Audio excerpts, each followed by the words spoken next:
पुणे जिल्ह्यातील चाकण औद्योगिक वसाहतीमध्ये ज्या पायाभूत सुविधा आहेत त्या पायाभूत सुविधांच्या अभावामुळे या ठिकाणी असलेल्या ज्या कंपन्या आहेत त्या कंपन्या स्थलांतर होण्याच्या मार्गावर असताना आज उद्योगमंत्री उदय सामंत या परिसराची पाहणी करणार आहे। मात्र या ठिकाणी पाहणी करत असताना या ठिकाणी जे रस्त्यांची डागडुजी आहे ते सध्या सुरू असल्याचे चित्र पाहायला मिळते। मात्र दुसरीकडे आपण पाहतो की या परिसरामध्ये जो असलेला कचरा आहे तो कचरासुद्धा जैसे ते परिस्थितीत असल्याचं चित्र एकंदरीत पाहायला मिळतं। एकंदरीत पाहतो की सध्या जी रस्त्याची जरी डागडुजी एकंदरीत केली असली तरी मात्र आज ज्या पद्धतीने पाहतो की जो कचरा आहे तो कचरा अजूनही जैसे ते परिस्थिती असल्याचं पाहायला मिळतं। कारण की उद्योगमंत्र्यांच्या दौऱ्यापूर्वी चाकण एमआयडीसी परिसरात रस्त्यावरील जे खड्डे आहेत ते बुजवण्याचे आणि साईड पट्ट्या भरण्याचं काम सध्या ठेकेदाराकडून सुरू असल्याचं चित्र पाहायला मिळतं। त्यासोबत या दौऱ्यामध्ये जी डागडुजी आहे ती केली जाते। मात्र दुसरीकडे आपण पाहतो की जे कचऱ्याचे ढीग आहेत ते सध्या जैसे ते असल्याचं पाहायला मिळतंय।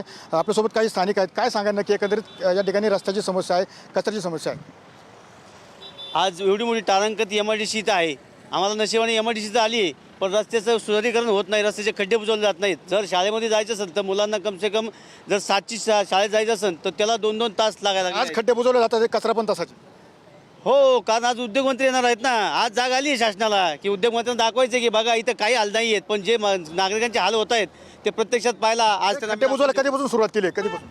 उद्योगमंत्री कालपासून सुरुवात केली आहे। रात्रीतून काम चालू झालंय। म्हणजे उद्योगमंत्री येणार म्हणून तुम्हाला जाग येणार, तोपर्यंत नागरिकांचे हाल होणार, हे काय असं चालून जाणार। आणि बघा कचऱ्याचं एवढं आहे, कचऱ्याची व्यवस्था करण्यासाठी किती वेळ आदेश आले पण काही नाही। सकाळी येताना कचरा आईदलाच टाकला जातोय, नागरिकांचे हाल होत आहेत आणि नागरिकांना या परिणामाला सामोरं जात आहेत। नक्की पाहिलं की खरं तर या ठिकाणी जी समस्या आहे त्या समस्या मोठ्या प्रमाणात असल्याचं पाहायला मिळतं। रात्रीतून या परिसरामध्ये जे खड्डे आहेत ते खड्डे बुजवण्याचं काम सध्या सुरू आहे। कारण की आज उद्योगमंत्री या ठिकाणी येणार आहे, या ठिकाणी पाहणी करणार आहे, त्यासोबत जे कामगार असतील त्यासोबत उद्योजक असतील यांच्याबरोबर चर्चा करतील। मात्र या परिसरामध्ये सध्या ही डागडुजी सुरू आहे। मात्र एकंदरीत उद्योगमंत्री यांच्याबरोबर चर्चा केल्यानंतर काय तोडगा निघतो हे पाहणे तितकंच महत्त्वाचं असणार आहे। कॅमेरा अभिजित साहेब, सुनील तिके, टीव्ही 9 मराठी, चाकण, पुणे।